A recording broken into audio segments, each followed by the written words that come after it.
Un petit mot sur le réseau Totem, et puis Blandine parlera largement tout à l'heure du réseau aujourd'hui. Le réseau Totem, c'est un réseau de collectivités depuis 2017 qui a été créé par la région l'ADEME et l'Adréal. C'est un réseau aujourd'hui d'écosystème public de la transition énergie-climat. Et l'idée, c'est à la fois de vous apporter de la connaissance, de l'information, et puis de faciliter le pair à pair et les retours d'expérience entre vous. Donc, vous avez un petit QR code. J'entends un micro encore allumé.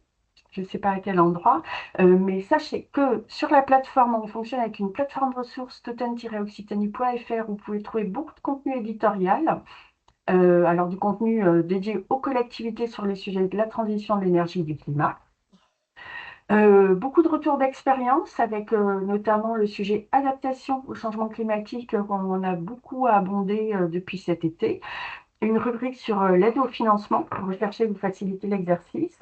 Et puis pour toutes les collectivités, un accès à l'extranet et donc à une veille, à des possibilités de conversation, de poster des informations euh, toute l'année, qui comprend à peu près 380 membres, là, 170 structures publiques d'Occitanie qui échangent sur cet extranet.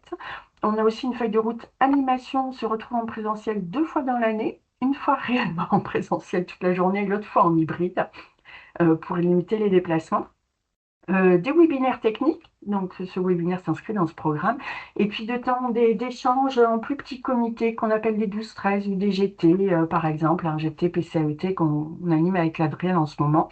Des dossiers thématiques, je ne m'étends pas, l'idée étant que vous puissiez aller voir et vous inscrire si vous êtes intéressé.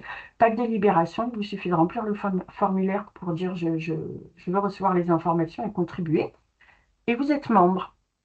Voilà la couverture du réseau en Occitanie à date, en tout cas en janvier, la carte de ma collègue. Ça vous donne une indication de la représentativité. Pour entrer dans notre sujet du jour, on aura deux grands temps.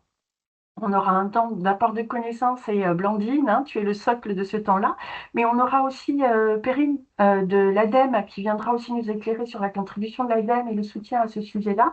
Et de la même manière, la région qui est très proactive sur ce sujet-là avec Pascal qui est avec nous, à qui on passera la parole tout à l'heure. Quelques questions-réponses, donc je le redis, n'hésitez pas dans le chat.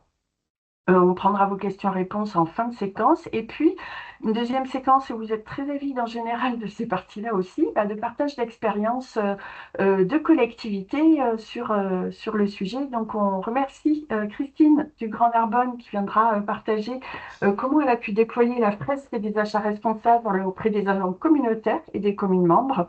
Et puis la commune de Verfeil avec Caroline qui, elle, a plutôt utilisé le service du guichet vert et on vous en dira plus tout à l'heure. Puis on prendra vos questions-réponses et on va essayer de tenir le timing jusqu'à 11 heures.